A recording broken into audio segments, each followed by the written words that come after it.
Hi guys. So this video is going to be about solving compound inequalities. So before we get into that, we just need to kind of review a little bit about inequalities and how they work and all that stuff. So what is an inequality, first of all? So if I have like x is greater than 5, for example, this is an inequality because it has an inequality sign in here instead of an equal sign. Now if I wanted to sketch this on a graph, I would draw a little number line, and it needs to go at least to 5, right? So x is greater than 5. So 5 is the place where it changes, right? So I'm going to circle 5. And then it says x has to be bigger than 5. So I'm shading the part of the line where x would have to be if x is bigger than 5. So in this case, it would be on this side, right? So I would shade this part of the line. Now on inequalities, we leave an open circle if our inequality says greater than or less than. So if it says strictly greater than or less than, we use an open circle. But if it says equals to, so if it were x is greater than or equal to 5, that means it's going to include that endpoint and we should fill it in. Okay? So what's the difference between x is greater than 5 and x is greater than or equal to 5? So on this one, x can't be 5 itself, but it can be anything bigger than 5, like even 5.1, okay? It just has to be anything bigger than 5. On this one, x can be greater than 5, but it could also be equal to 5. So this one will include 5. It includes that endpoint, whereas this one does not. So this is how we write it on the graph, is we would fill in the circle and shade the part bigger than 5. Now, if I wanted to write this as what's called what's called interval notation. Okay, interval notation is just another way to write this to show which part of the graph is highlighted. So this one up here, x is greater than or equal to 5, that's called an inequality, and that's written in inequality form. Interval notation is going to have your starting point, which is 5, and then comma, it's going to have your ending point. Well, since this one continues up forever, it's going to go towards infinity, so this goes from 5 to positive infinity. So now on my interval notation, I'm going to either have parentheses or I'm going to have square brackets. I can have one of each. I can have a square and a round, but this is what they mean. So the round parentheses is just like saying x is greater than 5. Okay. So if it does not include the endpoint, so it doesn't include the endpoint, we use round parentheses. When it does include the endpoint, so when we have or equal to, that's when we use a square bracket. So for the round one, that's the same as less than or greater than. The square bracket is the same as less than or equal to, or greater than or equal to. Okay. So for this one right here, for this inequality, x is greater than or equal to 5, I would put a square bracket on 5, meaning it goes all the way to 5 and includes it, the same as this, right? And then to infinity. So infinity is an idea, it's not a number, so it just means it's going to continue forever. So it can't really equal infinity. So if you ever have infinity or a negative infinity, you're always going to use the round parenthesis, okay? So on the inequality, you'll have just strictly less than or greater than, and that'll be round parentheses. On the graph, that means an open circle is surrounding that number. If it doesn't include the endpoint, if it does include the endpoint, you're going to use the square brackets. You're going to use less than or equal to, or greater than or equal to, and you're going to use a filled in circle on the graph to show that it does include the endpoint. Okay? So these are the different things you may look at. Now the interval notation is how we are going to want our answers this time. So we may be solving an inequality and then graphing and then stating the answer in interval notation. But we're going to be doing what's called compound inequalities. And compound inequalities are going to have more than one part to it. Okay? So I might have x is greater than 5, but I could also have that x is less than 7, say, okay? So again, remember on these greater than or less than signs, the bigger side means this number is bigger. The smaller side means this side is smaller. So this is saying x is less than 7 or greater than 5. I could write the same thing as 5 is less than x is less than 7. So these are equivalent. 7 is bigger than x and x is bigger than 5. Is the same. This one's just written with the with the inequalities the other direction. But for both of them, if I have 4, 5, 6, 7, so here's my number line.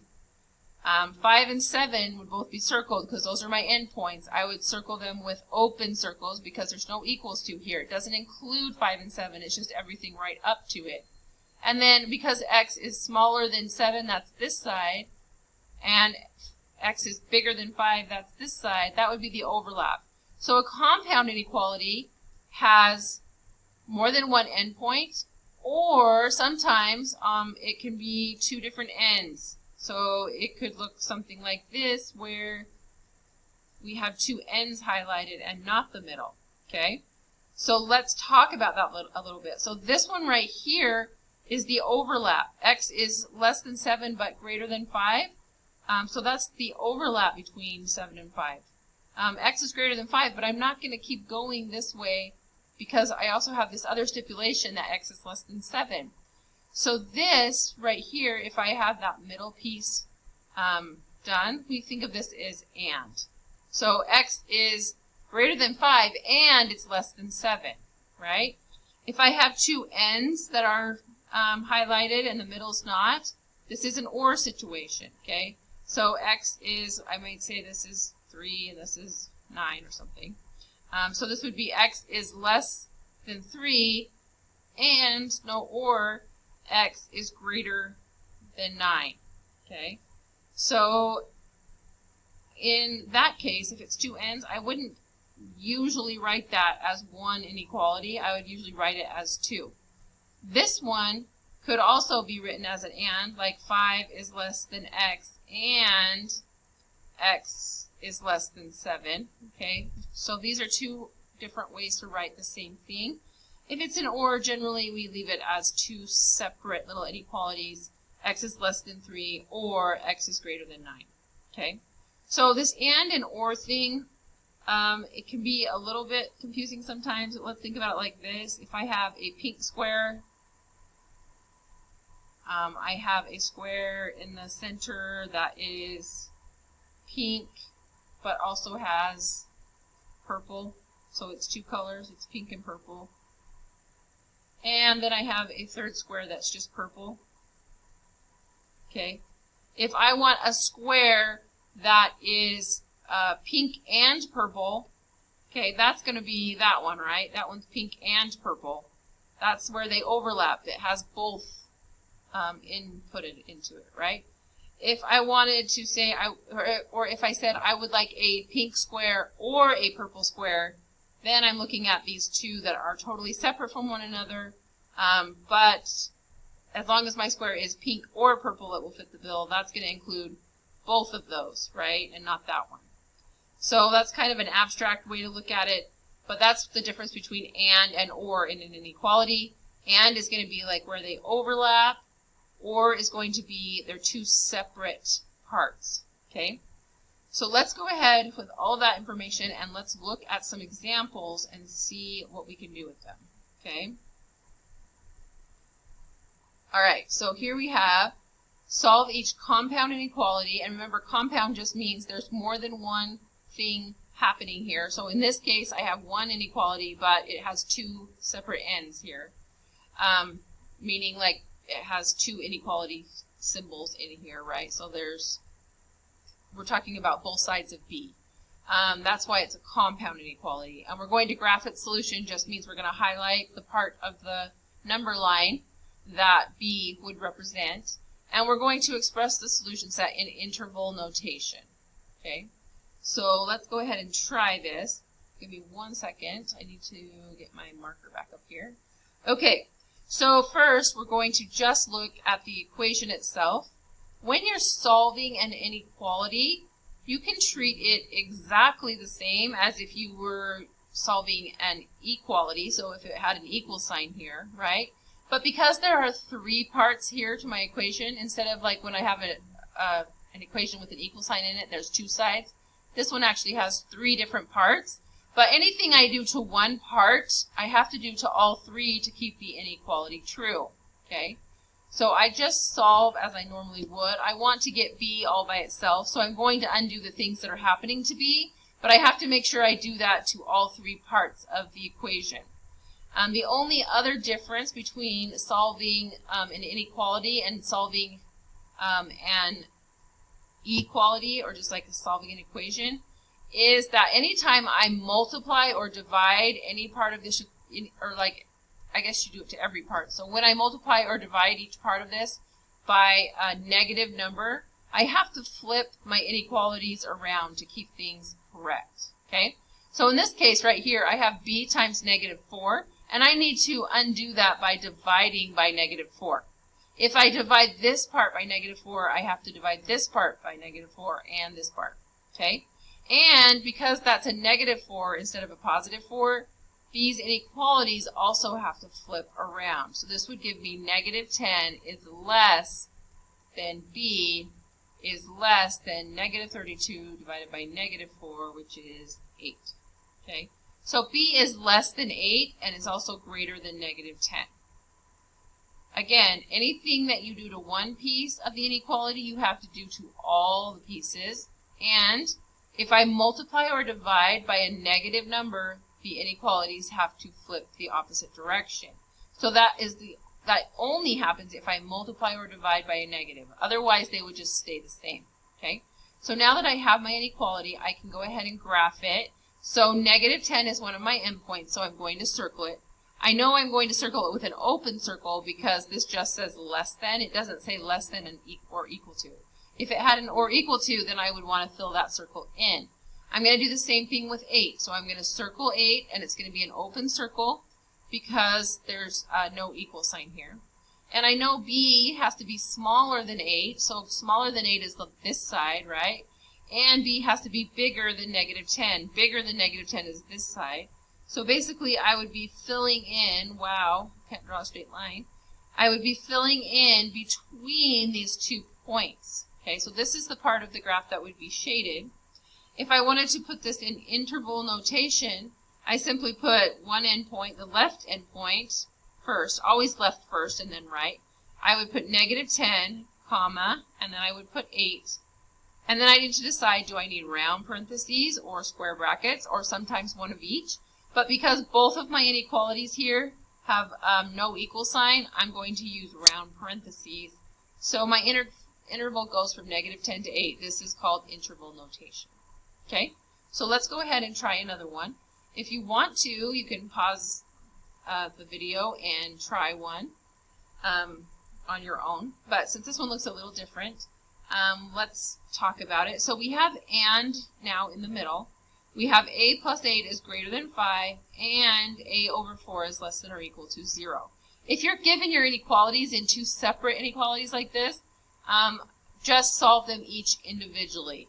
Okay? So I have a plus 8 is greater than 5, and I have a over 4 is less than or equal to 0.